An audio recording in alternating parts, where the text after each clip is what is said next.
বাংলাদেশের প্রথম প্রধানমন্ত্রী তাজউদ্দিন আহমেদের ছেলে এবং সাবেক স্বরাষ্ট্র প্রতিমন্ত্রী সুহেল তাজ ৫৫ বছর বয়সে বাগদান সম্পন্ন করেছেন। পাত্রীর নাম শিমু। তিনি আয়রন গার্ল হিসেবে পরিচিত। জানা গেছে, গত রোববার একটি ফিটনেস সেন্টারে বিশেষ মুহূর্তে আংটি বদল করেন তিনি। শিমু সুহেল তাজের ইন্সপায়ার ফিটনেস সেন্টারের ট্রেনার। বাগদান মুহূর্তের একটি ভিডিও এরই মধ্যে সামাজিক মাধ্যমে ছড়িয়ে পড়েছে। ভিডিওতে দেখা যায় সোহেল তাজ হাঁটু গেড়ে কনের হাতে আংটি পরিয়ে দিচ্ছেন। এ সময় উপস্থিত সবাই উচ্ছ্বাস প্রকাশ করেছেন এবং হাততালি দিয়ে মুহূর্তটি উদযাপন করছেন। পেছনে বাগদান সংবলিত একটি পোস্টারও দেখা যায়।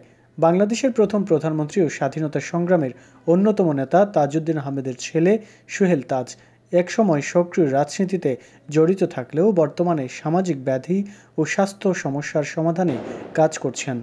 জীবনের নতুন অধ্যায়ে শোভান্নধ্যায়ীরা সুহেল তাজকে শুভেচ্ছা জানাচ্ছেন।